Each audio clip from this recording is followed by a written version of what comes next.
Bismillahirrahmanirrahim. Assalamualaikum warahmatullahi wabarakatuh.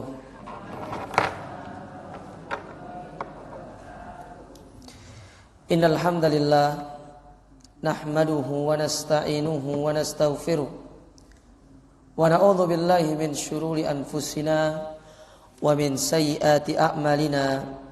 Man yahdihillahu fala mudhillalah wa may yudlil fala hadiyalah. Asyhadu an la ilaha illallah wahdahu la syarikalah wa asyhadu anna Muhammadan abduhu wa rasuluhu la nabiyya wa la rasula ba'dah. Allahumma salli wa sallim wa barik wa an'im ala abdika wa rasulika nabiyina Muhammadin wa ala alihi wa ashabihi wa man tabi'ahum bi ihsanin ila yaumiddin wa sallama tasliman mazida amma ba'du. Kaum muslimin wal muslimat, para jamaah, bapak-bapak, ibu-ibu yang dirahmati dan dimuliakan oleh Allah Subhanahu wa taala. Mengawali pertemuan kita pada kesempatan pagi hari yang berbahagia ini, setelah kita dilimpahkan rahmat oleh Allah Ta'ala berupa air hujan. Ya, apa doa turun hujan, Bu? Kalau selesainya? Selesai turun hujan, apa doanya? Ustaznya suka nanya. Saya kalau di Surabaya, saya tanya satu-satu. Ya, kalau di sini tidak berani saya. Tidak bisa pulang saya nanti. Apa, Bu? Selesai turun hujan, mutirna bifadlillahi wa rahmatihi. Ya. Jadi itu doa turun, selesai turun hujan. Jadi selesai hujan itu ada doanya. Mutirna bifadlillahi wa rahmatihi. Ya, dihafal, Bu ya. Tahun depan saya tagih. Kalau datang ke sini lagi, insyaallah. Alhamdulillah, kita bersyukur kepada Allah Subhanahu wa taala di mana pada pagi hari ini kita dimudahkan oleh Allah Subhanahu wa taala untuk bisa berkumpul di masjid ini, di rumah Allah ini yang alhamdulillah insyaallah nyaman. Tadi subuh saya sudah sholat di sini, ya, nikmat rasanya, dan juga satu kenikmatan yang saya harus syukuri, saya bisa bertemu dan bertatap muka dengan bapak-bapak serta ibu-ibu yang ada di ini apa namanya kompleknya, Mitra Dago ya. Ya. Bisa bertemu di tempat ini dengan bapak-bapak ibu-ibu sekalian, yaitu di Masjid Baitur Rahman. Dan semoga langkah kaki kita ke tempat yang mulia ini itu dicatat sebagai pahala di sisi Allah, sebagai penghapus dosa kita di sisinya, dan yang paling utama adalah sebagai sebab kita dimasukkan ke dalam surga Allah Subhanahu wa taala. Seperti hadis yang dibacakan tadi, yaitu man salaka tariqan yaltamisu fihi ilman sahalallahu lahu bihi tariqan ilal jannah.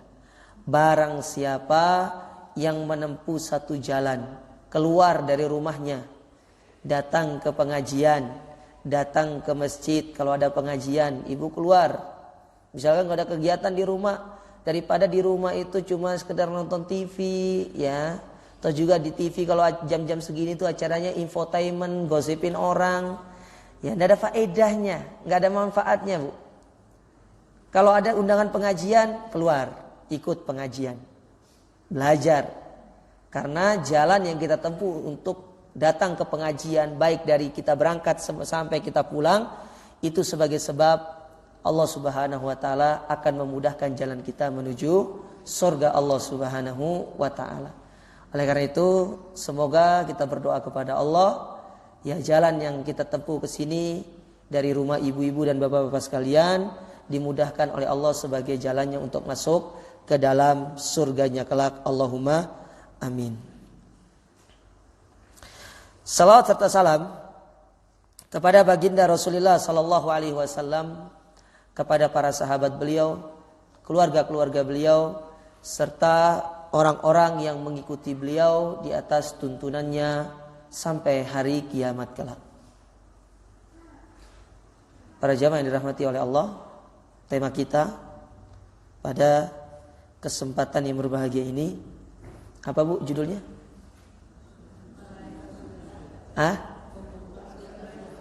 Ini betul apa? Membuka pintu. Berarti surga itu ada pintunya Ustadz? Ada. Berapa pintu surga Bu? Berapa pintu surga Bu?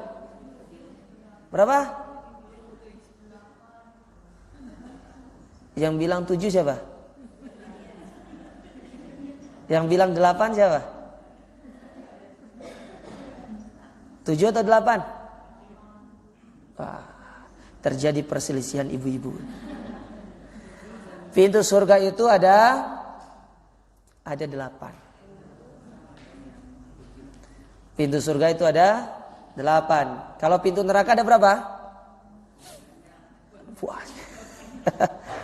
Banyak itu berapa? Pintu neraka ada 7. Kalau pintu surga ada 8, pintu neraka ada 7. Ustadz, mana dalilnya pintu surga ada 8? Ada disebutkan dalam hadis Nabi SAW. Ya, Nabi pernah menyebutkan abwabus tsamaniyah, pintu surga itu ada 8. Pintu surga yang paling tengah nanti akan kita sebutkan. Nah ini nanti pembahasan kita masalah itu. Adapun pintu neraka itu ada berapa? Ada 7. Mana dalilnya Ustadz? Ya, bahwasanya pintu neraka itu ada 7 dalam surat Al-Hijr ayat 44 Ibu. Kata Allah Subhanahu wa taala, laha sab'atu abwabin likulli babin minhum juz'um maksum. Neraka itu punya 7 pintu. Ya. Dan pada setiap pintu sudah ada bagian masing-masing. Siapa yang akan masuk ke dalam neraka tersebut. Ya. Ibu jangan doa, ya saya masuk dari pintu sini, jangan. Tapi doalah masuk dari pintu surga. Ya, bila perlu doa Ibu. Ya, makanya kan Nabi SAW mengajarkan kita satu doa di setiap selesai tahiyat akhir itu, Ibu diperintahkan atau kita semuanya para jamaah sekalian, Bapak-bapak, Ibu-ibu, diperintahkan untuk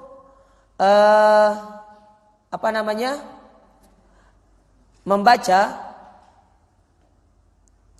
doa untuk meminta kepada Allah Ta'ala 4 hal. Meminta perlindungan 4 hal. Dari 4 hal. Yang pertama Nabi SAW bersabda, Allahumma inni a'udzubika min adzabi jahannam. Dari azab jahannam. Wa min adzabil qabr.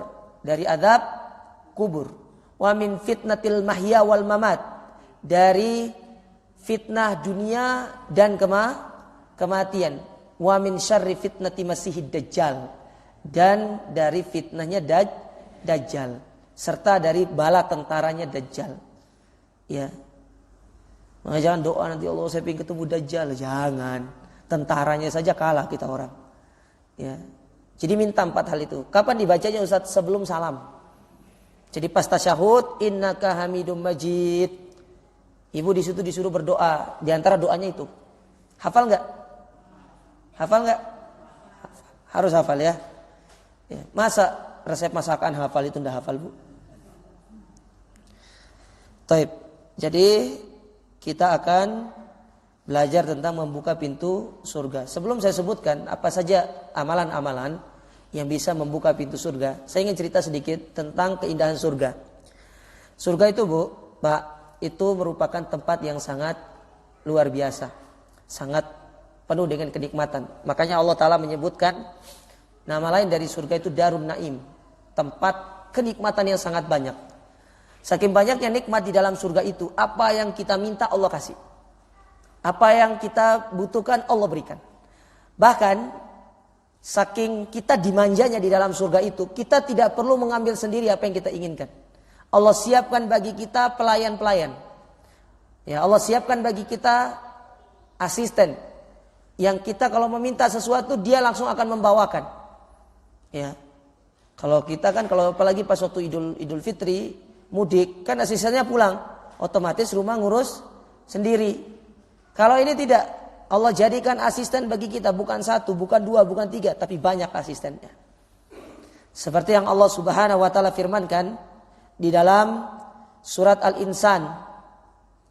Dalam surat Al-Insan pada juz yang ke-29 ayat yang ke-19 Allah Ta'ala berfirman wa yatufu alaihim wildanum mukhalladun idza ra'aitahum hasibtahum lu'lu'am mansura. Di antara bentuk kenikmatan yang Allah berikan kepada penduduk surga, Allah jadikan bagi mereka wildan. Wildan itu anak-anak yang kecil, anak-anak kecil. Ya. Yang mana kecilnya mereka akan terus segitu, umurnya segitu. Karena umur penduduk surga itu, kalau kita masuk surga nanti insyaallah, semoga kita dimasukkan surga sama-sama insyaallah, umurnya 33 tahun rata semua. Tidak ada yang besar, nggak ada yang kecil. Ustaz, gimana kalau orang mati umurnya baru 0 tahun, baru 9 bulan meninggal? Apakah dia umurnya nanti 0 segitu? Tidak. Dibangkitkan dalam usia 33 tahun. Ada yang mengatakan 30, ada yang mengatakan 33. Intinya semua penduduk surga itu semuanya rata umurnya. Jadi ibu-ibu di sini yang sudah lolita. Tahu lolita, Bu? Lolos 50 tahun. Atau jelita. Jelang 50 tahun. Tenang, akan muda kok. Ya, muda. Semuanya akan muda. Nah, Allah jadikan bagi kita ada pembantu-pembantu atau asisten yang kecil-kecil dan umur mereka segitu-gitu. Idza ra'aitahum, kalau kalian melihat mereka bertebaran, hasibtahum lu'lu'an mansura, seperti mutiara yang dihamparkan di atas permadani yang sangat banyak. Banyak mereka. Ya, misalkan pingin makan apa? Ya, apa makanan Bandung ya yang terkenal ya? Saya enggak tahu. Hah? Seblak misalkan. Ya Allah, aku minta seblak. Datang seblak dibawa sama ibu. Tidak usah khawatir. Kalau ibu kan mau makan seblak, keluar komplek dulu. Atau tunggu tukang seblak lewat. Ya Allah, aku ingin makan apa? Ya, ayam taliwang. Loh, tempat saya tuh, Bu. Ya. Monggo kalau main ke Mataram tempat saya. Saya kasih rekomendasi ayam taliwang yang enak. Tapi saya tidak jual. Ya. Ibu pengen makan apa misalkan? Basreng ya, basreng ya. Tinggal bilang, ya Allah aku pengen makan basreng. Datang. Masa sih masuk surga hanya untuk makan seblak sama basreng, kan aneh gitu kan. Ya. Cita-citanya terlalu pendek itu. Ya. Ada yang tinggi mintanya sekalian. Jangan yang rendah, yang tinggi. Ya. Jadi kenikmatan-kenikmatan surga itu luar biasa. Contoh lagi. Di antara ayat yang menjelaskan tentang kenikmatan surga dalam surat Muhammad. Dalam surat Muhammad pada juz yang ke-26. Ayat surat yang ke-47. Ayat yang ke-15 Allah Subhanahu wa taala berfirman, "Matsalul jannati allati wu'idal muttaqun."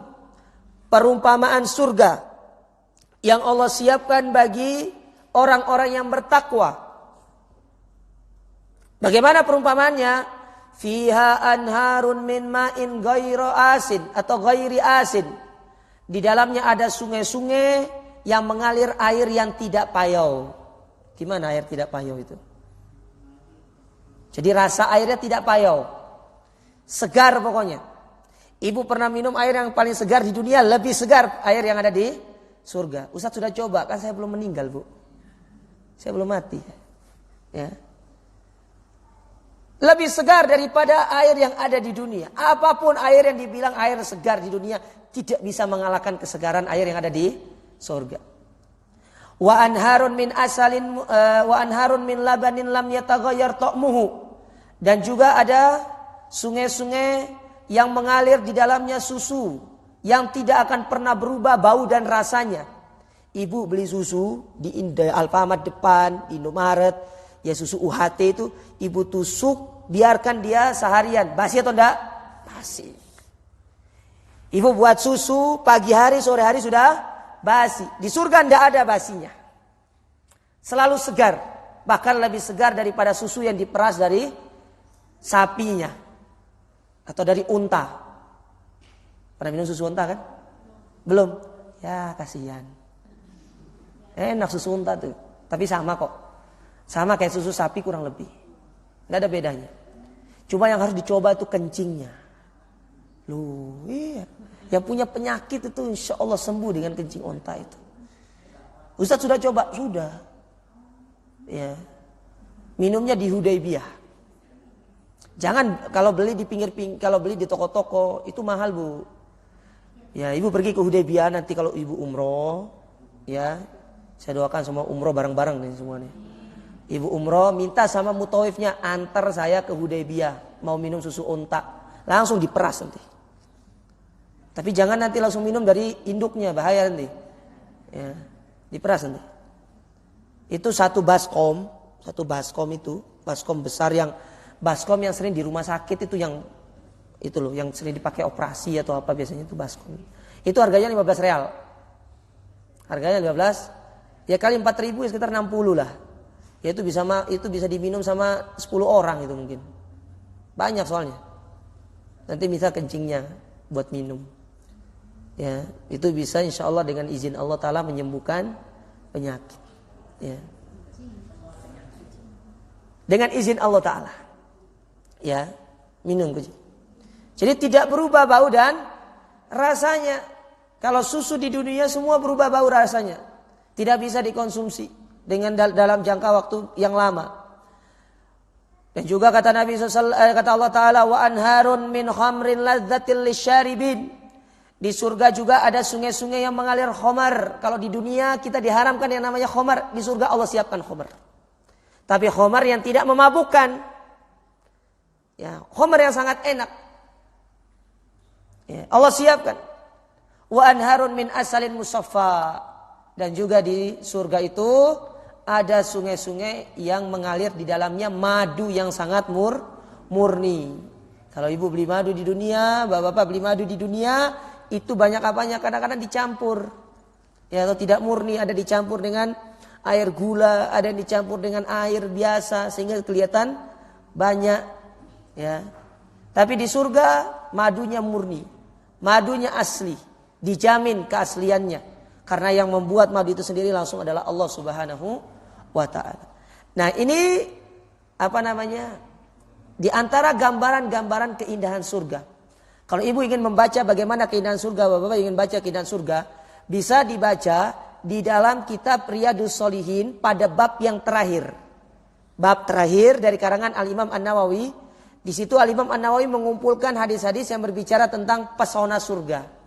Mulai dari bagaimana keindahan surga, tempat tidur penduduk surga, ya kemudian bidadari-bidadari yang ada di dalam surga. Laki-laki akan diberikan 70 bidadari, perempuan atau wanita tidak akan diberikan bidadara. Ya, tidak ada bidadara. Ya. Kalau laki-laki diberikan istri sebanyak 70, kalau ada istrinya di dunia berarti 71, kalau istrinya 4 ya 74, gitu kan? Kalau wanita tidak ada bidadaranya. Kenapa di surga nggak ada bidadara, Bu? Ayo, pertanyaannya. Hai ibu, bapak-bapak, kenapa di surga itu nggak ada bidadara? Adanya cuma bidadari doang. Hah? Tidak sesuai? Fitrahnya apa, Pak? Fitrah maksudnya?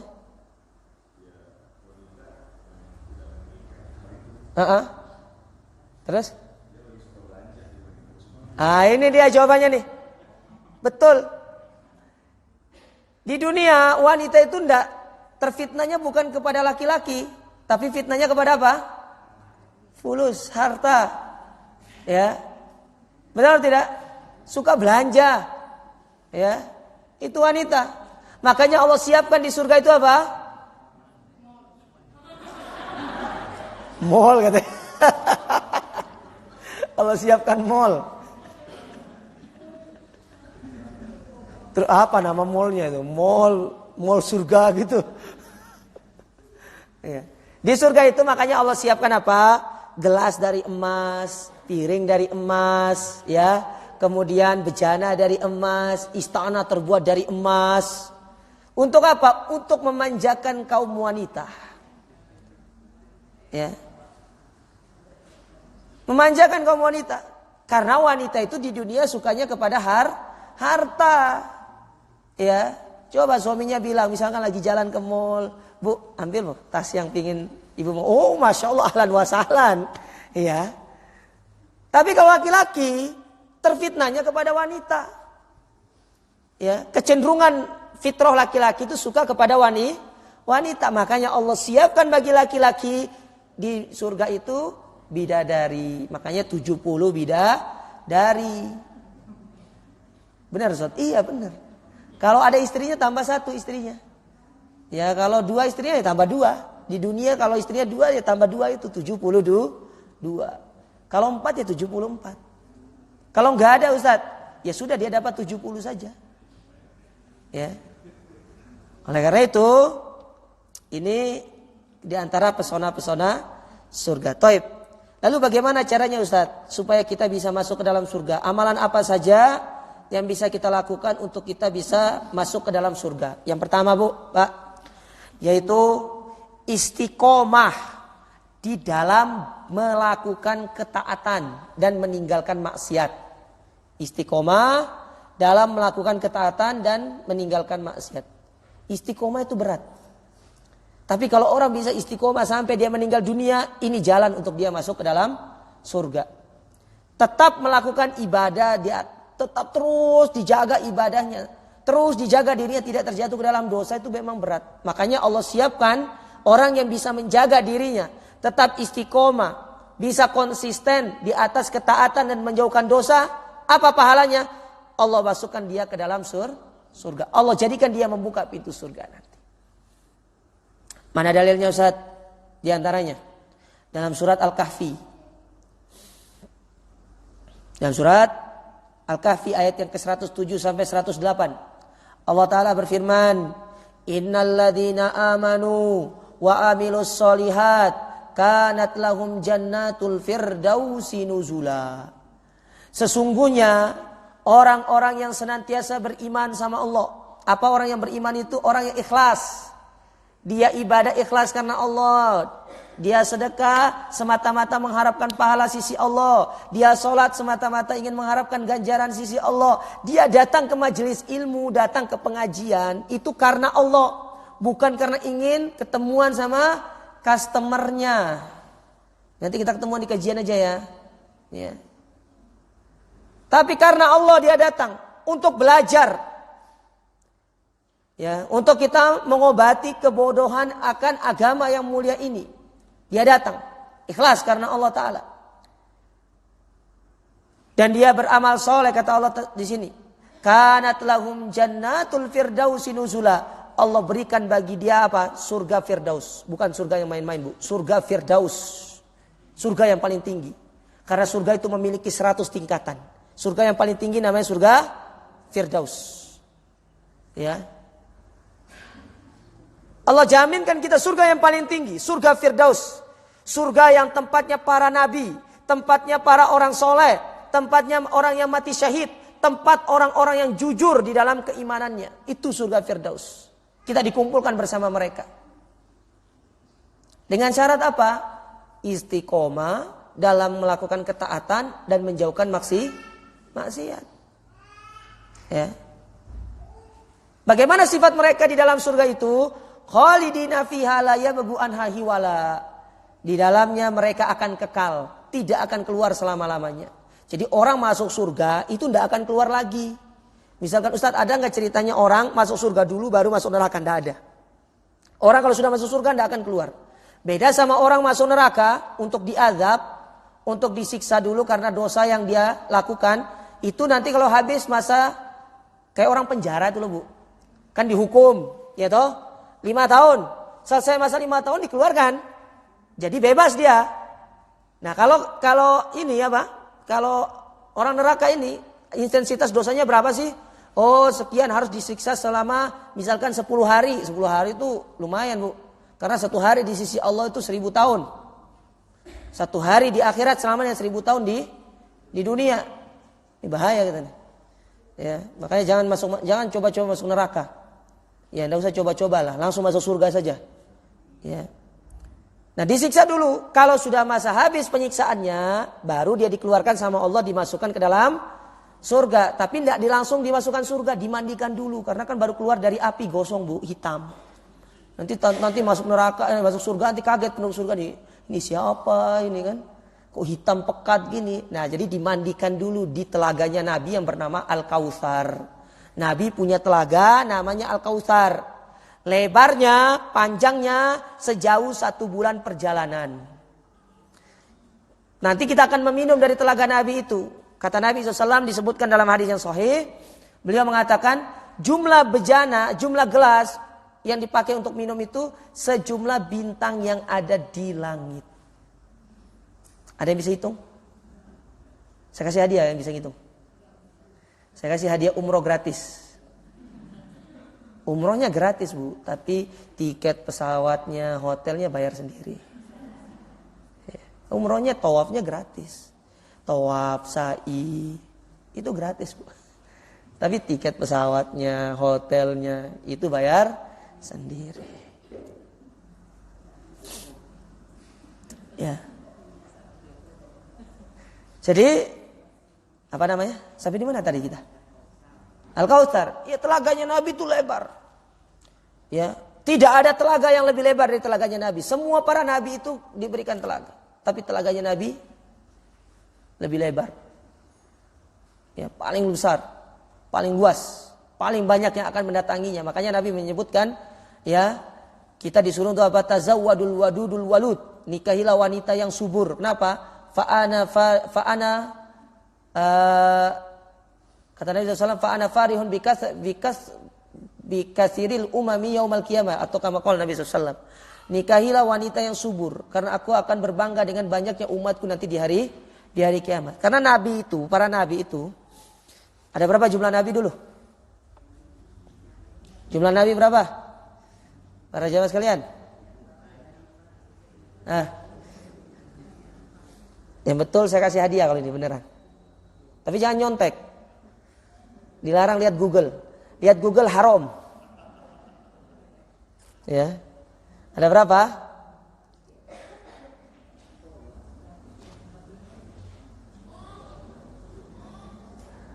Ya. Jumlah Nabi itu ada 124.000 orang. 124.000 orang Nabi berdasarkan sabda Nabi yang sahih. Kemudian Rasul itu berjumlah 313. Ada yang mengatakan 315. Intinya antara itu. Ya, itu Rasul. Adapun yang kita kenal 25 itu bagian di antara nabi-nabi yang disebutkan itu. Nah, dari 13 Rasul itu 5 Rasul yang paling mulia yang disebut dengan ulul azmi. Dari 5 ini 2 kekasih Allah, Ibrahim dengan Muhammad. Dari 2 ini 1 yang paling mulia, yaitu Nabi kita Muhammad sallallahu alaihi wasallam. Jadi semua nabi itu akan dikumpulkan nanti. Nah, di antara nabi-nabi itu ada yang nggak punya kaum, ada yang tidak punya pengikut. Ada yang pengikutnya cuma 1, ada yang 2, ada yang 3.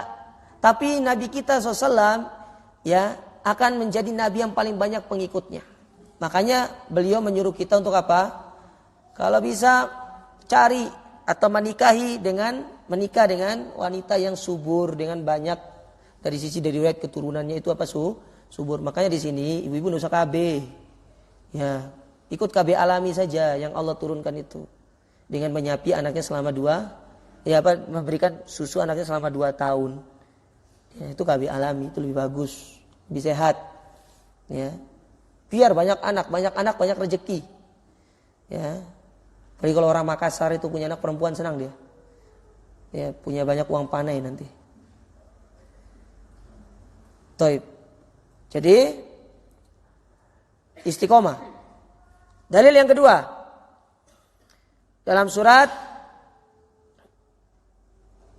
Fussilat ayat yang ke-30. Allah Subhanahu wa taala berfirman, Innal ladzina qalu rabbunallah tsumma istaqamu tatanazzalu alaihimul malaikatu alla takhafu wa la tahzanu wa abshiru bil jannati allati kuntum tu'adun. Sesungguhnya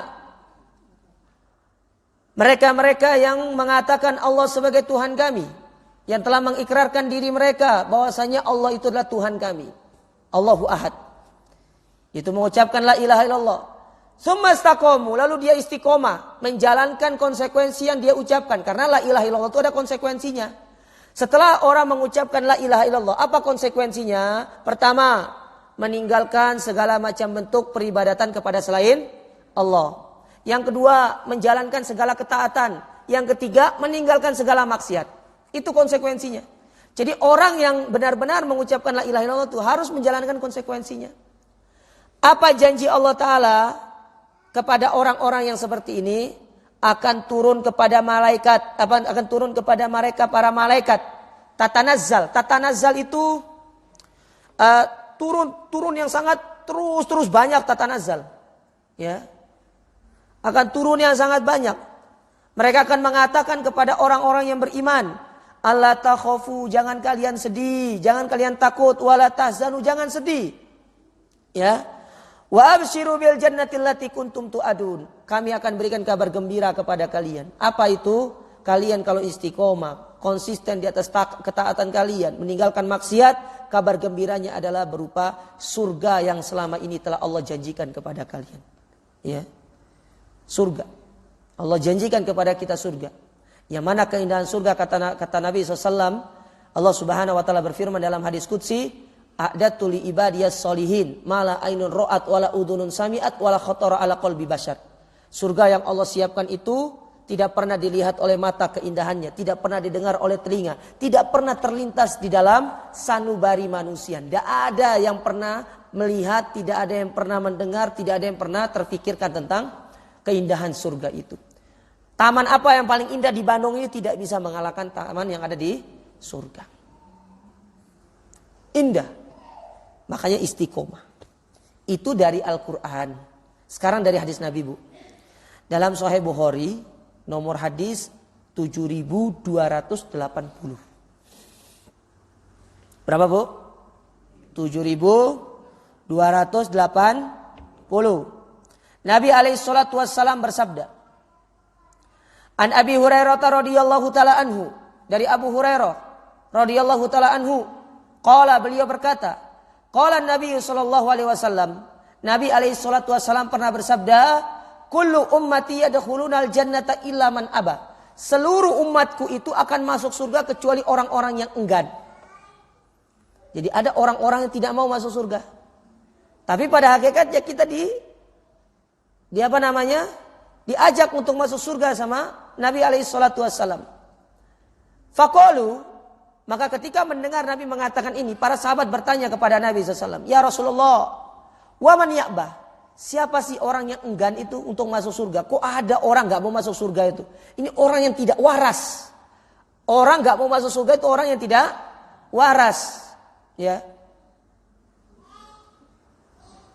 Siapa mereka? Kata Nabi SAW, man ato'ani dakhalal jannah wa man asani faqad aba. Orang yang taat kepadaku, dia akan masuk surga. Apa maksudnya taat kepada Nabi? Kita menjalankan segala perintah yang Allah turunkan melalui Nabi dan larangan yang Allah turunkan melalui Nabi. Itu maksudnya taat kepada Nabi. Itulah mereka yang akan masuk surga.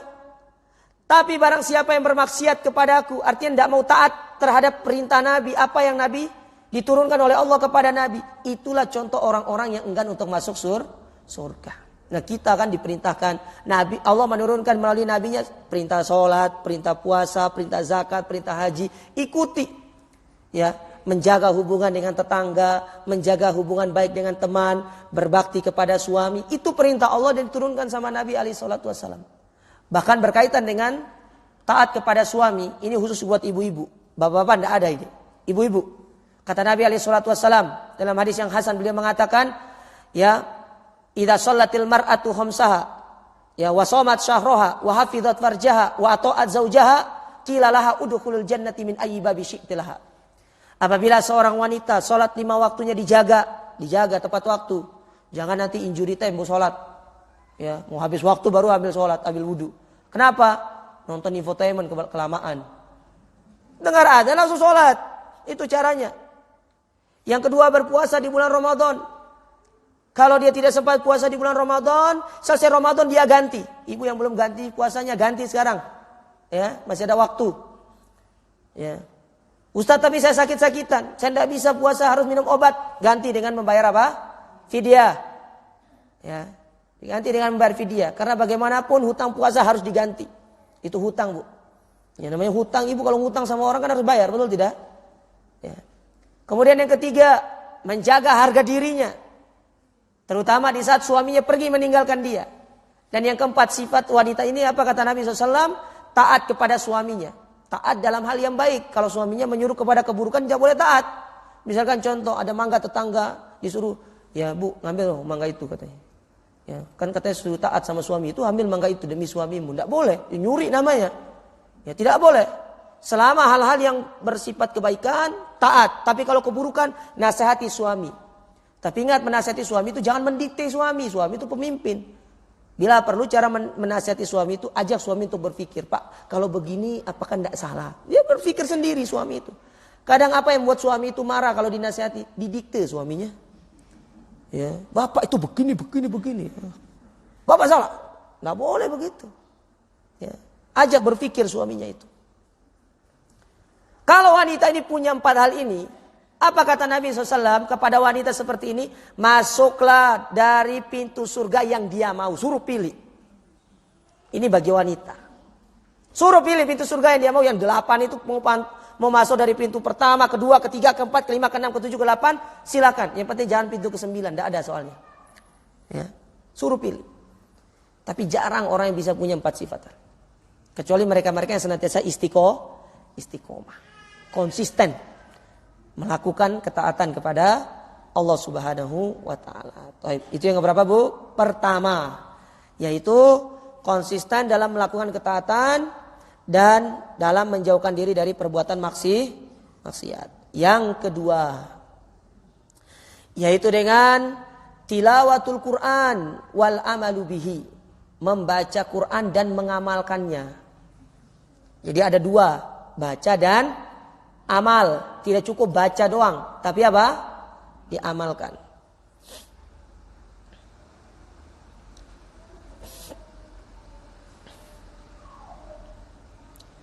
Disebutkan dari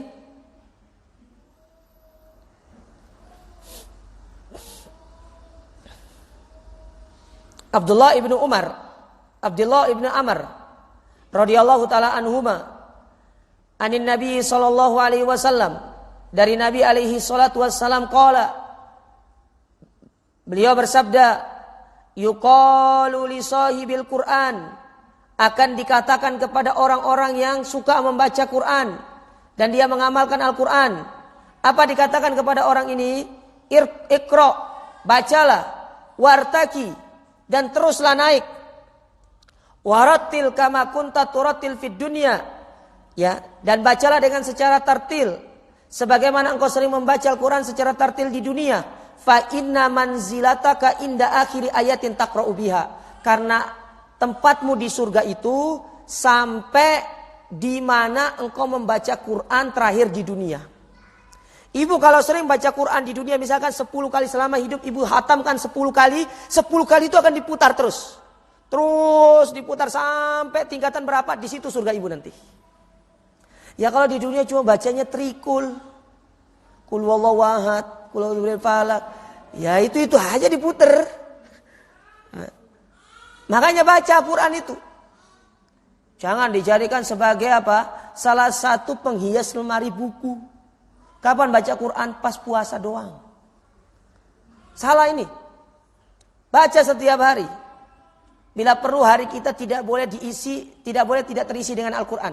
Makanya ibu-ibu kalau baca Quran, bapak-bapak sekalian, itu tidak harus banyak kok. Sehari itu targetkan misalkan sudah 2 halaman kiri kanan, sudah sehari itu. Ba'da subuh. Besok lagi segitu, 2 halaman ba'da subuh. Besok lagi, tidak terasa. ternyata selama setahun kita akan sudah khotam Al-Quran itu. Bayangkan kalau selama 40 tahun kita baca itu, 40 kali kita khotam Quran. Lumayan pahalanya, betul tidak? Ya, ibu kalau kerja saja 40 tahun mau kok. Masa baca Quran hanya sekedar 2 lembar gak mau? Nggak sampai sejam itu. Setengah jam nggak sampai. Kecuali kalau ibu bacanya itu ya pakai kaca pembesar. Ya, beda hal kalau itu. Itu hanya 10 menit baca 2 halaman itu 10 menit. Bayangkan fadilahnya, surganya terus naik sampai atas. Ya. Makanya dibaca. Terus Ustadz, gimana kalau sekiranya saya ini masih orangnya nggak bisa baca Quran, Ustadz? Saya belajar dari Iqra. Bila perlu Masjid Baitur Rahman, ini Baitur Rahman kan? Ya. Buka kelas tahsin buat orang-orang tua. Undang ustazah dari luar. Kalau ibu-ibu diajar sama ustazah. Undang ustazah dari luar bila perlu belajar dari Iqra. Tidak usah malu. Ya. Tidak usah malu. Jadilah kita seperti Abu Hurairah. Abu Hurairah itu sahabat di antara salah satu sahabat yang akhir-akhir masuk Islam. Akhir-akhir masuk Islam. Ketika beliau masuk Islam datang sama Nabi SAW. Apa yang dikatakan Abu Hurairah? Ya Rasulullah, tolong doakan aku supaya aku semangat belajar, supaya aku semangat dalam menuntut ilmu. Didoakan sama Nabi SAW. Ya, kalau tidak salah sekitar 3 tahun belajar sama Nabi. Karena meninggalnya itu, Nabi meninggal pada tahun 10 Hijriah. Abu Hurairah kalau nggak salah masuk Islam itu pada tahun 7 Hijriah. 3 tahun belajar sama Nabi. Duduk sama Nabi, baca Quran, Nabi baca hadis. Ternyata setelah Nabi meninggal, beliau adalah orang yang paling banyak meriwayatkan hadis Nabi SAW. Orang yang paling alim dari umat ini. Karena ada juga yang alimnya. Abdullah bin Abbas itu alim. Tapi Abu Hurairah paling banyak meriwayatkan hadis. Bayangkan hadis yang diriwayatkan selama 3 tahun itu sebanyak 5.000 sekian hadis dari Nabi SAW. Jadi kita seperti beliau. Umur bukan sebagai penghalang untuk belajar. Ya, terus datang semangat. Ustaz, saya sudah berusaha, tetap tidak bisa, bagaimana? Diberikan 2 ganjaran pahala. Yang pertama semangat ibu karena mau belajar. Yang kedua semangat ibu pun karena baca. Meskipun bacanya masih salah. Tapi dapat 2 pahala. Tetap semangat. Ya. Masa kalah sama anak muda. Usia boleh tua tapi jiwa-jiwa muda untuk terus belajar. Gitu caranya. Ya, ini enggak, jiwa mudanya pas belanja saja. Ya. Giliran kalau di rumah kaki itu sakit, tapi giliran ngajak untuk belanja itu keliling mall itu kita yang sakit badannya. Iya. Saya bayang seperti itu tuh. Ya. Sakit kita yang sakit punggung, sakit kita yang ngantuk. Ibu-ibu udah keliling semua toko, masuk satu toko. Ya coba enggak jadi beli, masuk satu toko lagi. Itu enggak ada capeknya, sampai rumah baru kok sakit sekali ini. Tapi di mall tadi enggak kesakitan itu. Ya. Luar biasa. Ya, inilah di antara apa? Di antara keajaiban dunia sekarang ini. Yang ya begitulah. Jadi baca Quran. Taib. Kemudian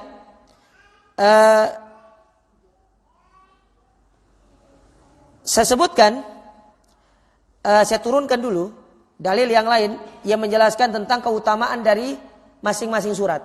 Ya, contoh keutamaan dari ayat kursi. Apa diantara keutamaan dari ayat kursi? Ayat kursi ini adalah ayat yang paling mulia di dalam Al-Quranul Karim.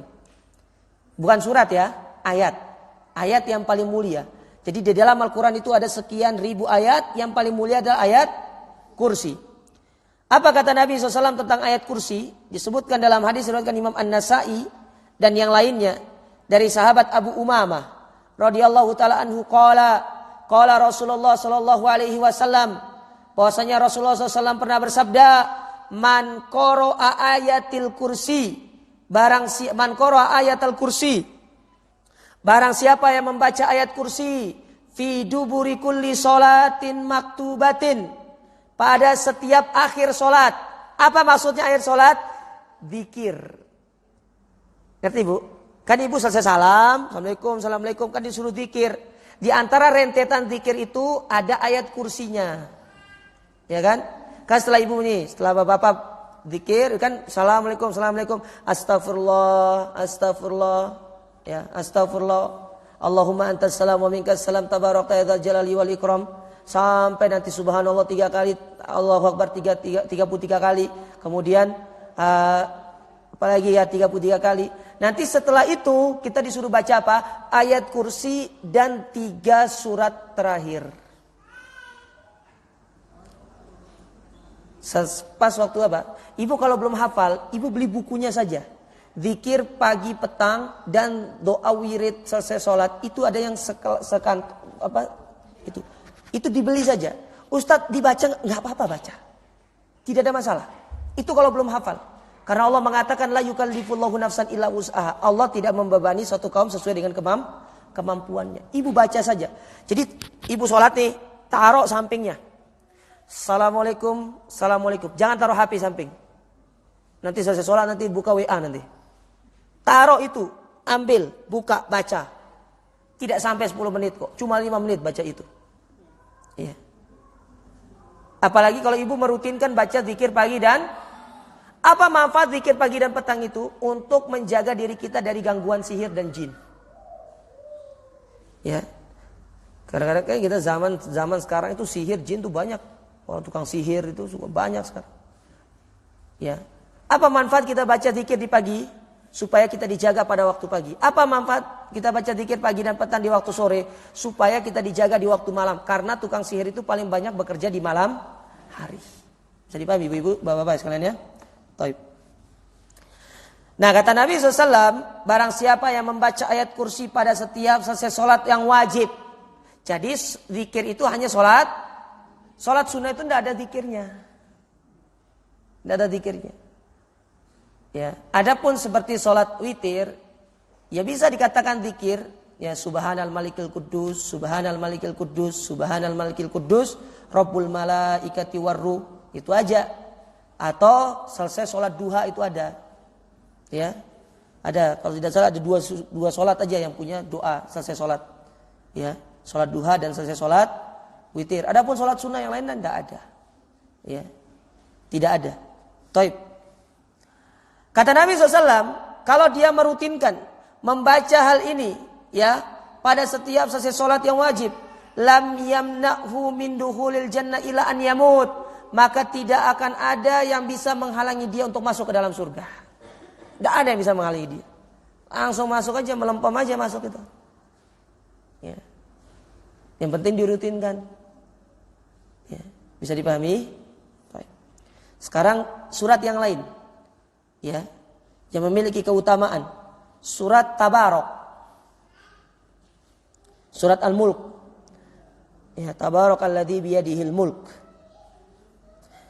Disebutkan dari Anas Ibnu Malik radhiyallahu taala anhu qala, beliau berkata, qala Rasulullah sallallahu alaihi wasallam, Nabi alaihi salatu wasallam pernah bersabda, suratun minal Qur'an ma hiya illa salasu ayat khasamat an sahibiha hatta adkhalatul jannah wa hiya tabarak. Ada satu surat di dalam Al-Qur'an yang ayatnya berjumlah 30. Surat Tabarak itu ayatnya berapa? 30. Yang surat itu akan menjaga orang yang suka membacanya sampai dia masuk ke dalam surga. Jadi kata para ulama, ini hadis menjelaskan tentang surat Tabarok itu di antara keutamaannya dapat menghantarkan kita ke dalam surga. Maka kapan dibaca surat Tabarok ini? Sebelum tidur. Sebelum tidur. Ustadz, apakah saya harus baca Quran sebelum tidur itu pakai mukena? Ya pakai mukena. Kalau bisa tidak usah pakai mukena, pakai jilbab saja. Pakai jilbab biasa saja. Pakai baju, ya baju tidur yang pantas gitu kan, pakai jilbab, baca. Tapi yang paling penting adalah kita itu membaca Quran dalam kondisi kita berwudu. Itu yang paling utama. Kan sebelum tidur ibu kan wudu dulu, ya toh? Ibu wudu, kemudian ibu duduk ke tempat tidur, ibu baca tuh Quran, surat Tabarok itu, ya. Dibaca, ya. Terus dibaca. Setiap malam, keutamaannya itu tadi. Dalil yang lain yang menjelaskan keutamaan surat Tabarok ini dalam hadis yang diriwayatkan Imam Tirmidzi dari sahabat Abu Hurairah radhiyallahu taala anhu, Nabi bersabda, suratun minal Qur'an salasuna ayatan syafa'at li rajulin hatta ghufiralah wa hiya suratu Tabarakalladzi biyadihil mulk. Satu surat di dalam Al-Qur'an yang berjumlah 30 ayat Yang mana surat ini akan menjadi pemberi syafaat di hari kiamat. Apa itu? Surat Al-Muluk. Jadi sebagai pemberi syafaat. Selain Al-Quran itu secara keseluruhan sebagai pemberi syafaat, diantaranya adalah surat Al-Muluk. Apa sih syafaat itu? Pertolongan. Syafaat itu artinya pertolongan. Memberikan kita pertolongan dari api neraka untuk dimasukkan ke dalam surga. Tapi bisa dipahami Ibu? Dan surat-surat yang lainnya itu sebenarnya banyak. Ya, surat Al-Ikhlas diantaranya. Ya, surat Al-Ikhlas itu juga sebagai sebab seorang masuk ke dalam surga. Kemudian amalan yang ketiga,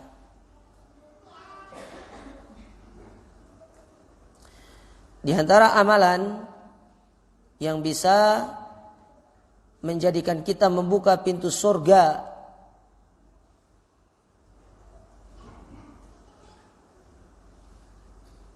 yaitu membaca zikir selesai wudu.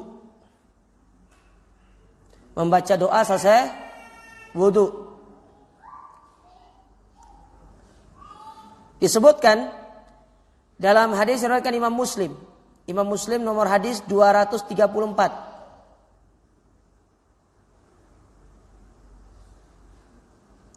Dari sahabat Uqbah ibn Amir radhiyallahu taala anhu qala, beliau berkata bahwasanya Rasulullah SAW pernah bersabda, "Ma minkum min ahadin yatawaddau fayubligu au fayusbigul wudu'a." Barang siapa di antara kalian yang berwudu, lalu dia berwudu dengan wudu yang sempurna. Wudu yang sempurna sebelumnya membaca bismillah itu sunnah. Ibu baca bagus, enggak baca juga enggak masalah. Bismillah itu sunnah. Bismillah lalu membasuh tangan tiga kali, ya 3 kali. Kemudian berkumur-kumur, ya at-tamatwut wal istinsyak, kumur-kumur sambil memasukkan air ke hidung. Jadi 1 kali ngambil itu 2 tempat masuknya, mulut dan jadi dihirup sampai di sini. Tapi jangan keluar dari sini, dari mulut nanti. Cukup dihirup sampai sini aja. Tapi kalau kondisi puasa itu tidak boleh terlalu dalam. Takutnya nanti masuk ke dalam kerongkongan. Ya, akhirnya nanti kalau orang itu Jawa bilang aji mumpung istilahnya. Ya, kita Surabaya bilang aji mumpung. Jadi ambil, masukkan ke mulut sedikit atau ya 80%, sisanya ditarik ke dalam hidung. Itu namanya istinsyak wa tamatmut istilahnya. Memasukkan air ke mulut kemudian ke dalam hidung. Itu dilakukan sebanyak 3 kali juga. Ya. Ya, setelah itu baru membasuh muka. Ini muka, Bu. Ini muka nih. Jenggot ini bagian dari muka. Makanya kalau orang panjang jenggotnya, ambil air wudu, jenggotnya di sela-sela.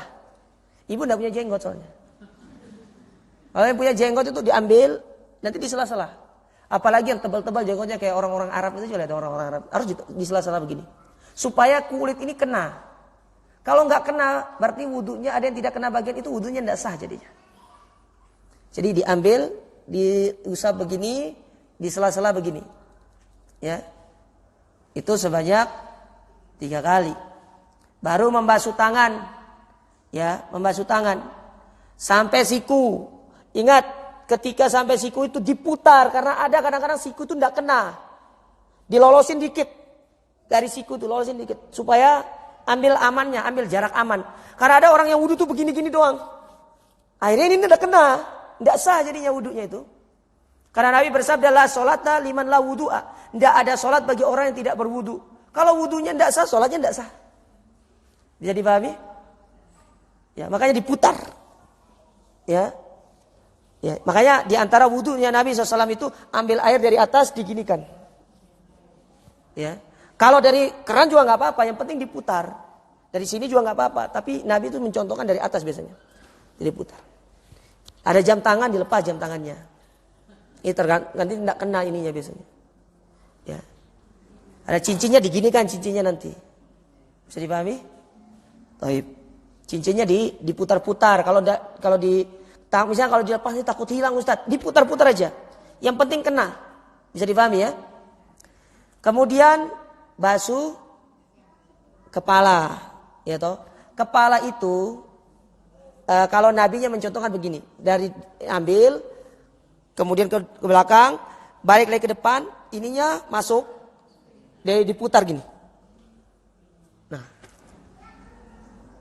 bisa dipahami ya?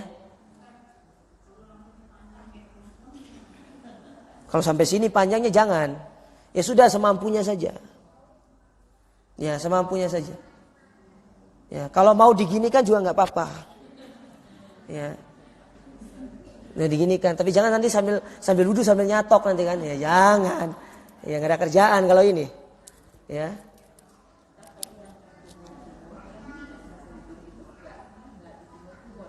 Kumur-kumur. Makanya kan tadi istinsyak itu kumur-kumur artinya, Bu. Ya jangan ditelan, Bu. Siapa yang suruh telan? Ya jangan ditelan. Ya dikumur-kumur. Ya jangan ditelan. Terus membasuh kaki. Nah, barang siapa yang melakukan ini dengan sempurna lalu dia membaca doa. Apa doa wudu? Asyhadu alla ilaha illallah wahdahu la syarikalah wa anna Muhammadan abduhu wa rasuluh. Apa kata Nabi SAW? Illa futihat lahu abwabul jannati as-samaniyah yadkhulu min ayyiha sya'a. Maka Allah akan bukakan pintu surga yang 8. Pilih mau masuk dari pintu surga mana. Hanya sekedar membaca doa selesai wudu. Kita kan kadang-kadang langsung masuk saja. Sholat takbir gitu. Santai saja. Ya. Misalkan bapak-bapaknya datang ke masjid. Lagi sudah sholat. Nah sudah pelan-pelan saja. Nabi bersabda, ya, datangi sholat itu dalam kondisi kalian tenang, santai, jangan terlalu terburu-buru. Kalau dapati imamnya sedang ruku, maka rukulah, dapat 1 rakaat. Kalau enggak ya sudah nanti tambah. Sudah selesai. Kalau sudah harus masbuk ya masbuk, tidak usah buru-buru. Karena terburu-buru itu dalam agama hukumnya itu tidak boleh, dilarang. Tapi boleh buru-buru itu dalam kondisi beberapa hal, ada 5 perkara, di antaranya membayar hutang, itu harus buru-buru. Ya, kemudian menikahkan anak wanita.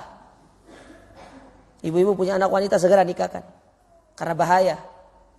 Ya, wanita ini termasuk anak wanita ini termasuk salah satu umpan syaitan untuk menjerumuskan laki-laki. Makanya kata Nabi SAW, idza kharajatil mar'atu min baitiha istasrafahat syaiton. Kalau wanita keluar dari rumahnya, syaitan itu sudah mengintai untuk menghiasi wanita itu. Ya. Salah satu umpan yang paling disenangi sama syaitan itu para wanita. Ya.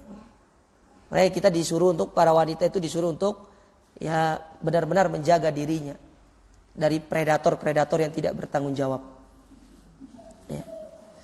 Maka masuklah kalian ke dalam surga melalui pintu surga yang kalian mau. Taib. Bisa dipahami Ibu? Itu yang keberapa? Yang keempat, membaca doa sebelum masuk pasar. Kayaknya enggak pernah baca doa.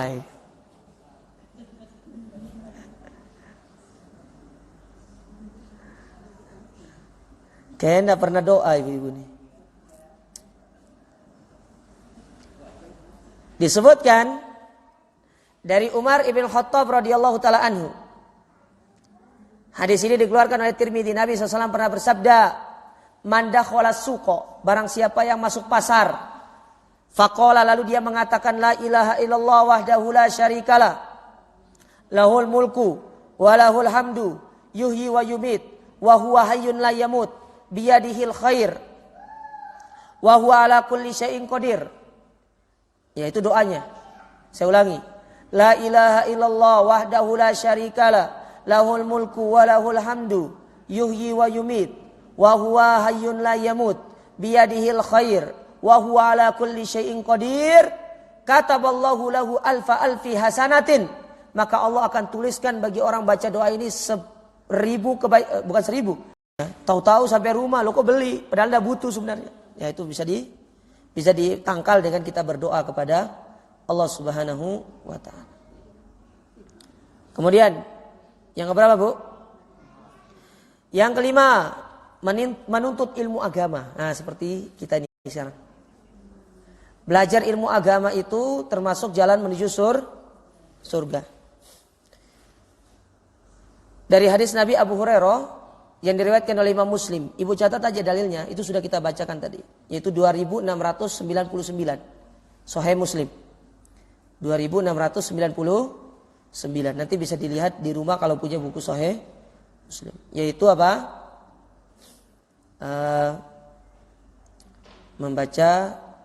Pergi datang menuntut ilmu. Yang keenam, mengerjakan sholat yang wajib dan yang sunnah. Mengerjakan sholat yang wajib dan sunnah.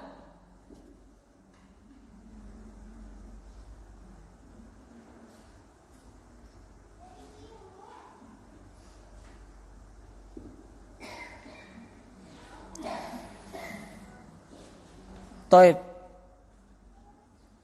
Dari Ubadah bin Samit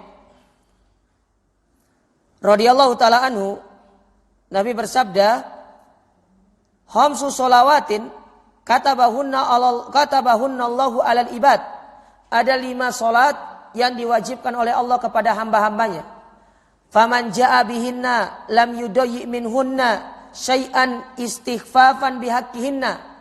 Barang siapa yang datang di hari kiamat dengan pahala salat tersebut, ya, yang tidak disia-siakan. Maksudnya sia-sia di sini, Bu. Maksudnya itu ya mengerjakan waktunya itu diperhatikan, ya, kemudian kehusyuannya diperhatikan. Makanya ketika mau sholat, kalau bisa segala sarana yang bisa menjadikan kita tidak khusyuk itu ditutup. Kayak contoh di dapur ada kompor, matikan dulu. Ya, ada makanan di atas meja makan ditutup dulu biar nanti pas waktu takbir Allahu Akbar. Ya, rakaat pertama khusyuk, rakaat kedua sebentar kayaknya di dapur belum tak matikan kompornya. Lu enggak khusyuk jadinya. Kan gitu. Ya, sama kita bapak-bapak juga gitu. Berangkat ke masjid, apa yang bisa menjadikan kita enggak fokus nanti kayak burungnya, masukin dulu ke rumah, apa kunci motor dikunci dulu kepalanya. Ya, apalagi segala macam. Pokoknya semua HP-nya di silent dulu. Ya. Nanti jangan-jangan takbir rakaat pertama, Masya Allah, khusyuk, rakaat kedua, bunyi HP-nya. Ternyata, ini klien saya nelpon, gimana ini masa? Ya, ini contoh apa? Tidak khusyuk jadinya. Gimana sholatnya mau diterima sama Allah Ta'ala? Ya. Oleh karena itu di sini, lebih ditekankan dalam masalah itu. Segala sarana yang membuat kita tidak khusyuk, itu ditutup. Ditutup. Ibu di rumah itu sama. Kalau ada kunci pintu rumah dulu, kompornya dimatikan. Kalau ibu pelihara kucing, takut kucingnya keluar, masukin dulu ke dalam rumah kucingnya itu. Ya urusan nanti. Ustaz, nanti kalau saya masukin rumah, dia dia buang kotoran sembarangan. Lebih baik dia buang kotoran sembarangan daripada ibu kepikiran hilang nanti dicuri orang. Ya toh? Sudah masukin semua hal-hal yang bisa kita, gara-gara itu kita lalai dalam sholat, ditutup dulu semua. Ya. Bila perlu kalau ada teman mau datang, ya datangnya jam 1 ya, bilang gitu. Ya. Ya udah datang sekarang, jangan nanti kepikiran teman saya itu datang bentar lagi. Bilang jam 1 supaya ibu khusyuk sholatnya. Tutup segalanya. Ya. Kata Nabi SAW, barang siapa yang datang di hari kiamat dengan pahala sholat 5 waktu yang dia menjaga segala hal-hal tersebut, kana lahu indallahi ahdun an yudkhilahul jannata. Maka Allah wajib bagi dia untuk memasukkan ke dalam surga. Wajib. Ya. Wa man lam ya'ti bihinna falaisa lahu indallahi ahdun in syaa'a adzabahu wa in syaa'a adkhalahul jannah. Maka barang siapa yang datang dengan salat yang demikian, ya ala kadarnya, yang penting kita yang menunaikan kewajiban bukan semata-mata dari hati yang ikhlas, hati-hati yang bukan semata-mata karena kita butuh kepada salat itu. Maka Allah Ta'ala kalau mau diberikan pahala, Allah berikan pahala. Kalau enggak ya sudah. Tapi kalau orang yang menjaga niatnya, sarana-sarana yang dapat menjadikan dia tidak khusyuk dalam sholat itu ditutup semua. Inilah yang Allah akan berikan pahala yang sangat besar dan dimasukkan ke dalam surga. Itu yang berkaitan dengan sholat 5 waktu. Adapun sholat sunnah. Mana contoh sholat sunnah yang bisa memasukkan kita ke dalam surga? Sholat rawatib. 12 rakaat sehari semalam. 4 rakaat sebelum duhur, 2 rakaat setelah duhur, 2 rakaat setelah maghrib, 2 rakaat setelah isya, 2 rakaat sebelum subuh. Ada 12 rakaat. Itu dijaga. Di antara keutamaannya ini Bu, selain dia masuk ke dalam surga, ibu kalau terbiasa atau bapak-bapak terbiasa melakukan sholat rawatib, tiba-tiba harus pergi safar misalkan. Pergi safar, keluar kota, pergi ke Jakarta. Ya ke Jakarta kan namanya sudah safar kan. 3 hari di sana. Ya, kan orang kalau safar itu tidak boleh menjama dan mengqashar sholatnya.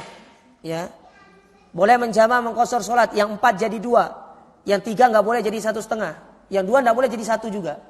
Hanya yang 4 jadi 2 saja. Mau menjama takdim atau menjama takhir.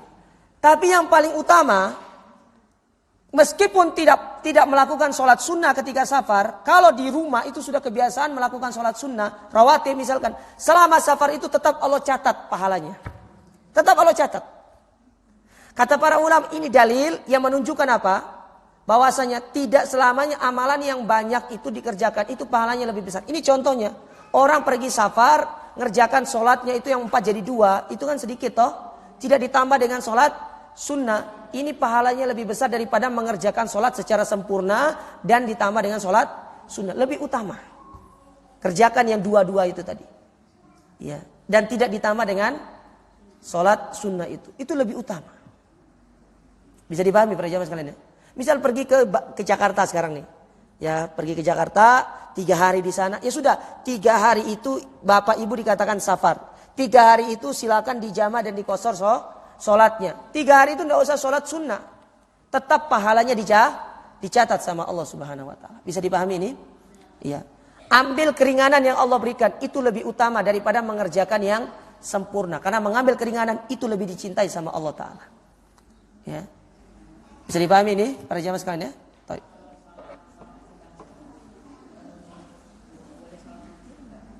Apa? Sholat witir. Tidak ada masalah kalau mau. Tidak ada apa-apa, tetap jalan terus pahalanya. Taib, itu diantara sholat ya. Itu sholat apa? Sholat sunnah dan sholat wajib. Kemudian sholat sunnah yang lainnya, sholatul lail, sholat tahajud. Disebutkan dari Abdullah bin Salam radhiyallahu taala anhu, beliau berkata bahwasanya Rasulullah SAW pernah bersabda, ayuhan nas, wahai manusia, afsus salam, tebarkanlah salam di antara kalian, wa atimut ta'am, dan berikanlah makan. Ya, ini lebih diarahkan kepada kasih makan kepada fakir miskin. Atau kalau mau saling memberikan makanan itu tidak apa-apa. Wasilul arham, dan sambunglah tali silaturahmi. Rohim itu, silaturahmi itu Bu, kepada orang yang memiliki hubungan darah. Kalau tidak punya hubungan darah bukan silaturahmi namanya, ziarah namanya. Ya. Ibu punya tetangga ibu ini orang jauh, ibu tidak kenal. Ibu pergi ke rumahnya bukan silaturahmi namanya, tapi apa? Ziarah. Tapi kalau ibu pergi ke rumah kakaknya, ke rumah ibunya, orang tuanya, pergi ke rumah adiknya, itu baru namanya silaturahmi. Bisa dipahami ya? Harus dibedakan. Nanti ada orang, kamu tidak mau ikut reunian, kamu kan kok tidak mau silaturahmi sama kita. Itu bukan silaturahmi namanya, ziarah. Ngerti ya? Baik. Wa shallu bil laili wan nasu niyam. Dan salatlah di malam hari tatkala manusia sedang tidur. Tadkhulul jannata bisalam, maka masuklah kalian ke dalam surga dengan penuh keselamatan. Jadi ada 4 amalan di situ. Menebarkan salam, memberikan makan, menyambung tali silaturahmi, dan sholat di malam hari. Ya, masuklah kalian ke dalam surga dengan penuh keselamatan. Ya. Itu yang berkaitan dengan sholat. Amalan yang keberapa sekarang? Ke-7. Ya, saya coba dikit. Yang ke-7, membangun masjid. Membangun masjid di sini tidak harus membangun dari 0 sampai 100%, tidak. Saya lihat ini kan ada lagi pembangunan tuh. Ibu infak saja, bapak infak. Ini sudah bagian dari membangun masjid. Dan pahalanya apa? Barang siapa yang berinfak, ya. Kata Nabi SAW di sini, barang siapa yang membangun masjid meskipun hanya sebesar apa?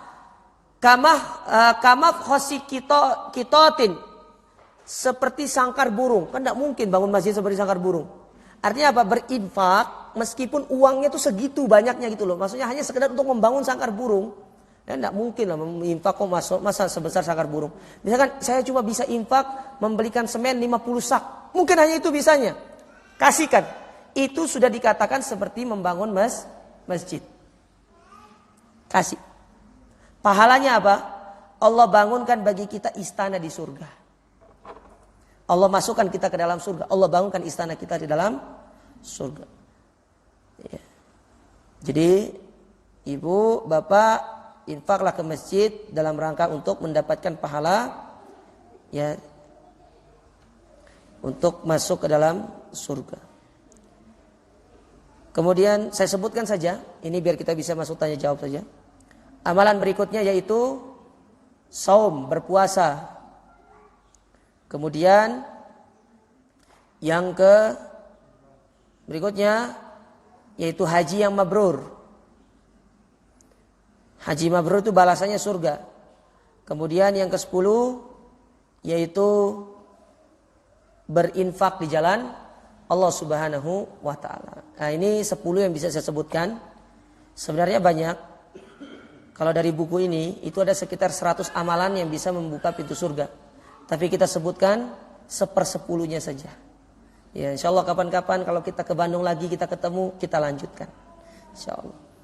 Taib, sampai di sini ibu-ibu, bapak-bapak sekalian, ada yang ingin bertanya? Kami persilakan. Wallahu taala a'lam.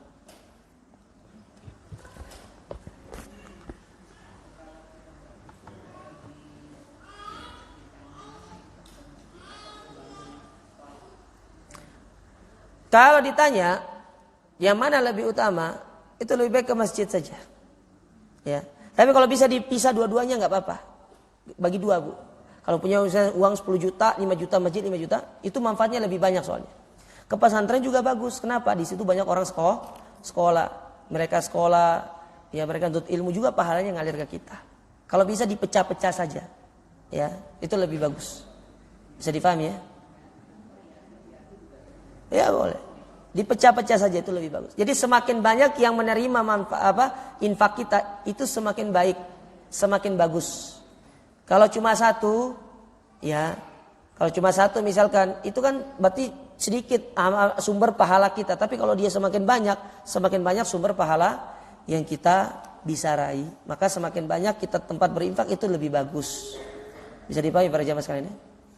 Ada lagi? Yang lain? Silakan Pak, bentar.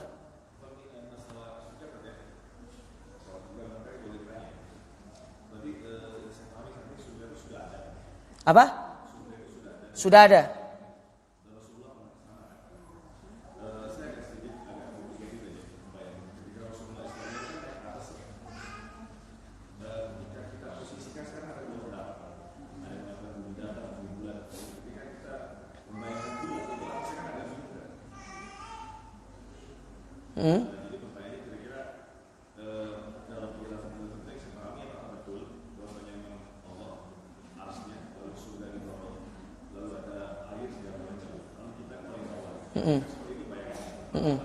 Iya.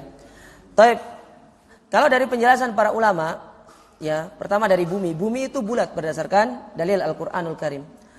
Adapun masalah itu, kalau kita bayangkan secara logika, kita di bawah, kemudian ya Allah di atasnya, di bawahnya ada surga, terus ada sungai-sungai.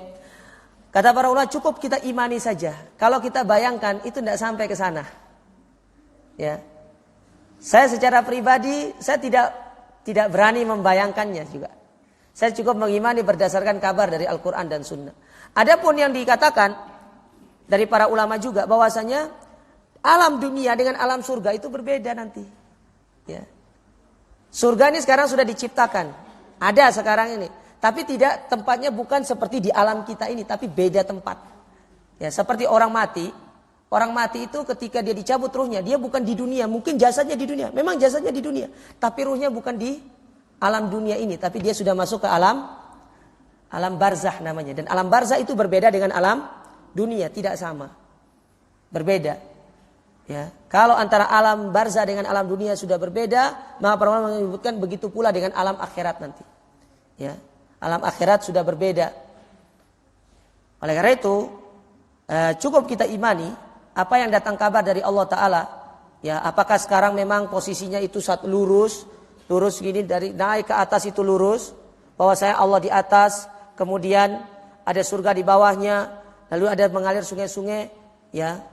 Kalaupun sekarang itu seperti itu, kita imani seperti itu, adapun nanti bentuk hakikatnya baru nanti di surga, di akhirat akan kita melihat bagaimana bentuknya yang asli. Karena sekarang masih ditutup. Makanya kan surga itu dalam bahasa Arab disebut dengan jannah. Jannah itu adalah sesuatu yang masih tertutup, belum bisa diperlihatkan sama Allah Ta'ala. Ya. Cukup kita imani saja. Sama seperti Isra Mi'raj. Isra Mi'raj itu Allah menaikkan Nabi Muhammad ke langit yang ketujuh. Langit yang paling tinggi. Ya. Nggak tahu langit yang paling tinggi yang mana. Karena langit yang kita lihat ini masih langit dunia. Masih langit dunia kita, langit yang paling rendah. Langit yang ketujuh masih langit yang paling tinggi sana. Maka di sini pentingnya kita cukup mengimani. Karena logika atau akal manusia atau nalar manusia itu hanya terbatas pada sesuai dengan apa yang dilihat saja. Dan bisa dilihat secara kasat mata. Kalau yang belum bisa dilihat di kasat mata, terkadang kalau kita memikirkan, kita itu bisa gila.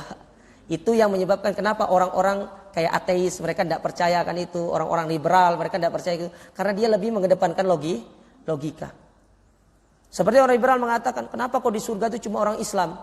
Ya, berarti Allah nggak adil. Ini kan secara logika mereka. Tapi ini secara wahyu Allah mengatakan di surga itu hanya orang-orang Islam saja. Makanya kata Ali bin Abi Thalib radhiyallahu ta'ala anhu, agama itu tidak boleh kita gunakan, kita jadikan patokannya dengan kita menggunakan akal atau logika. Karena kalau agama dengan logika, ketika seorang berwudu pas dalam kondisi memakai sepatu, kan ada istilahnya masul khufain dalam ilmu fikih itu, membasuh sepatu ketika berwudu. Ketika berwudu, maka yang harusnya yang lebih utama untuk dibasuh itu di bagian bawah, bukan di atasnya. Sementara ketika berwudu yang disuruh basuh di bagian atasnya, itu sudah menunjukkan wudu kita sudah sempurna.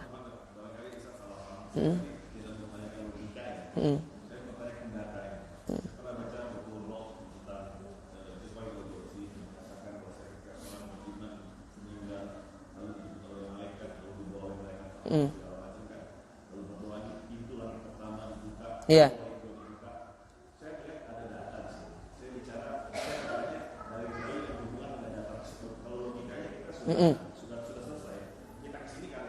Ya.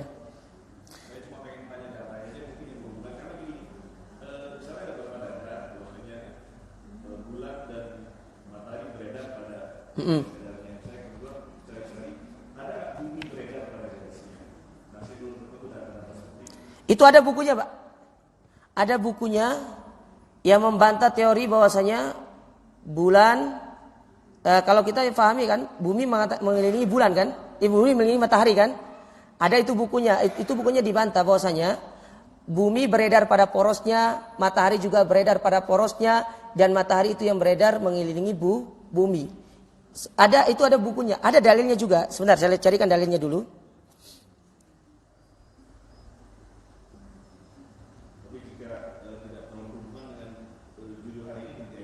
Iya.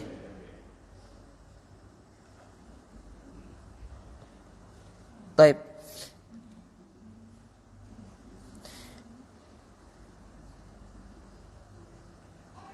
Di antara dalil yang menjelaskan seperti contoh, Allah menyebutkan tentang matahari terbit dari arah timur misalkan. Dalam Al-Quran surat Al-Baqarah ayat yang ke-258. Ya. Allah berfirman, "Bisyamsi minal masyriqi fa'ti biha minal maghrib." Sesungguhnya Allah menerbitkan matahari dari timur, maka terbitkanlah dia dari barat. Kata para ulama, ini contoh, ini dalil yang menjelaskan bahwasanya matahari terbit dari timur dan nanti di hari kiamat Allah akan jadikan matahari itu terbit dari arah barat. Ini yang pertama. Yang kedua, dalam surat Al-An'am ayat yang ke-78. Kata Allah Subhanahu wa taala, "Falamma ra'a asy-syamsa bazighatan, qala hadza rabbi hadza akbar, falamma afalat qala ya qaumi inni bari'um mimma tusyrikun. Kemudian tatkala dia melihat matahari terbit, dia berkata, inilah Tuhanku, inilah yang lebih besar. Maka tatkala matahari itu terbenam, dia berkata, hai kaumku, sesungguhnya aku berlepas diri dari apa yang kamu persekutukan. Kata para ulama, ya ini menunjukkan bahwasanya ya matahari itu beredar pada porosnya, berjalan sesuai dengan porosnya. Kalau sudah waktunya terbit, dia akan terbit. Kalau waktunya terbenam, dia akan terbenam. Dalil yang lain dalam surat Al-Kahfi ayat yang ke-17. Allah berfirman, wa taras syamsa idza tala'at tazawaru an kahfihim dzatal yamin wa idza gharabat taqriduhum dzatas shimal wa hum fi fajwatin minhu. Dan kamu akan melihat matahari ketika terbit condong dari gua mereka, berada di sebelah kanan. Dan bila matahari itu terbenam, menjauhi mereka dari sebelah kiri, sedang mereka berada di dalam tempat yang sangat luas dalam gua tersebut. Jadi matahari itu kalau malu kan cahayanya ke sana. Tapi kalau kita terbenam, mata cahayanya ke sana. Itu maksudnya dari ayat ini. Dalam ayat yang lain,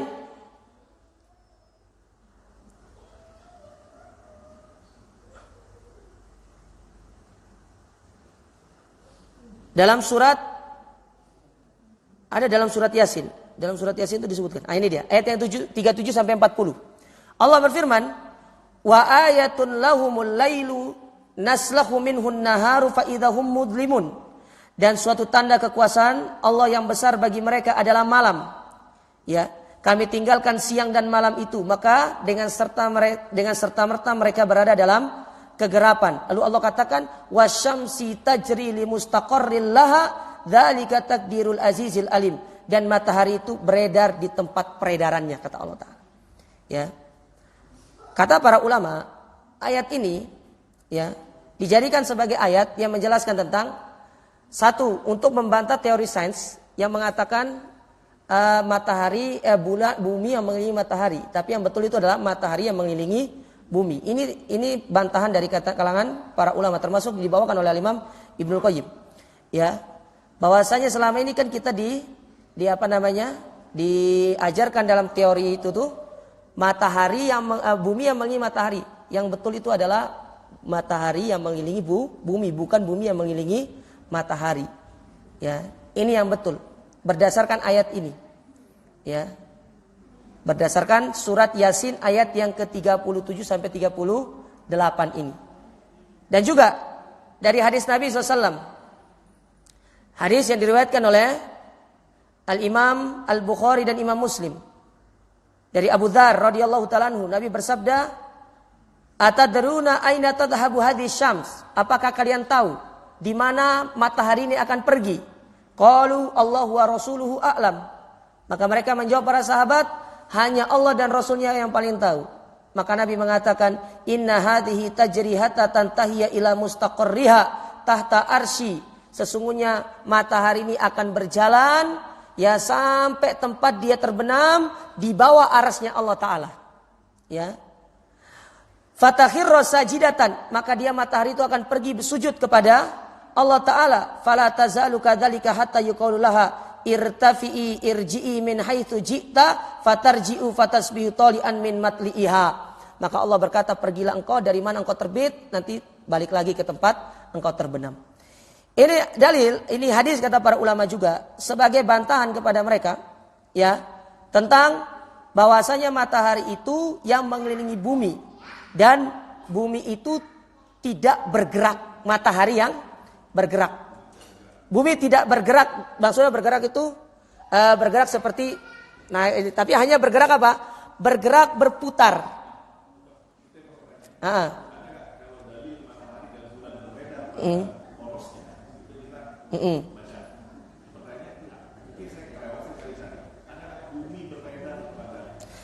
Ini hadisnya dipakai hadis ini. Jadi beredar pada porosnya di situ.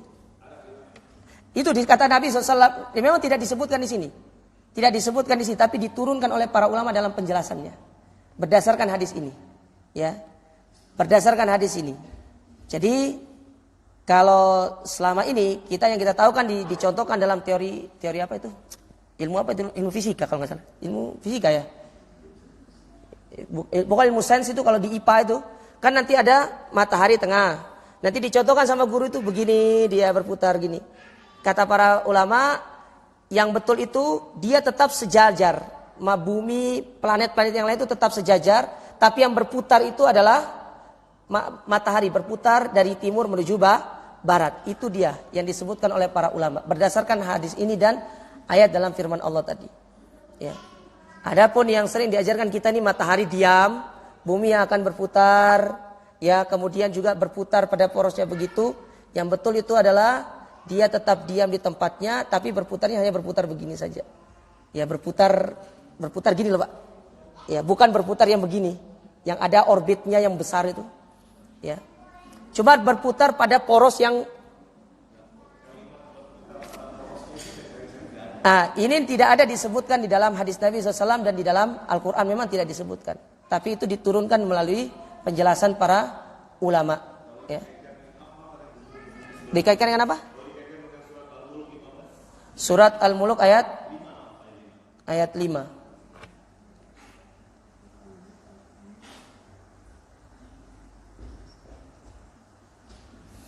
Laqad zayyana as-samaa'a ad-dunya bimasabiha wa ja'alna ruju'an lisyayatin wa atadna lahu adzabas sa'ir.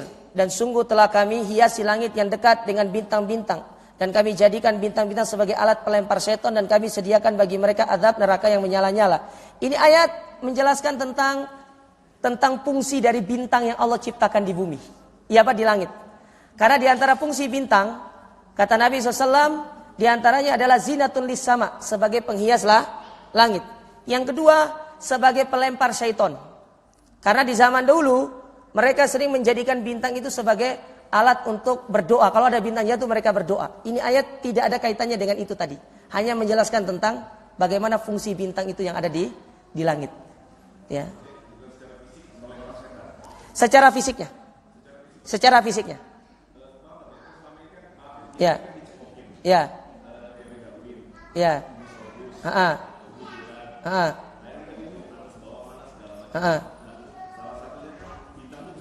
Ya.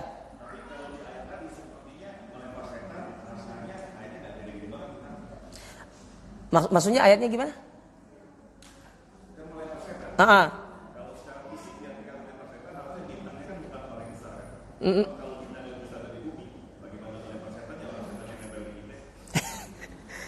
Setannya itu banyak Pak. Maksud setan yang dimaksud sini tuh setan yang sedang mencuri berita di langit. Itu maksudnya. Ayat kan diantara perbuatan setan itu ada yang mereka mencuri berita dari langit karena dia bersekutu dengan jin. Dengan apa? Dengan dukun. Jadi dukun bersekutu dengan setan supaya dukun ini bisa dikatakan bisa mengetahui yang gaib. Nah, di antara bentuk persekutuannya dia menyiapkan tumbal. Nah, setan ini apa kerjaannya? Dia pergi ke langit untuk mencuri kabar dari Allah Subhanahu wa taala. Maka tatkala dia hendak berangkat ke langit, naik ke langit itu, maka Allah jadikan bintang itu untuk dilemparkan kepada dia. Dan yang melempar itu adalah para malaikat. Dilempar, ya. Makanya ketika ada bintang jatuh, berarti kita sedang melihat bintang yang sedang dilemparkan kepada syaitan yang sedang mencuri berita dari langit.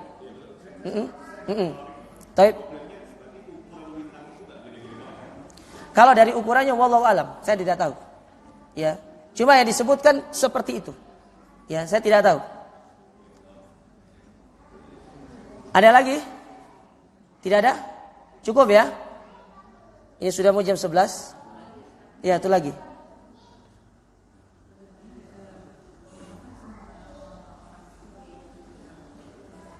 Apa?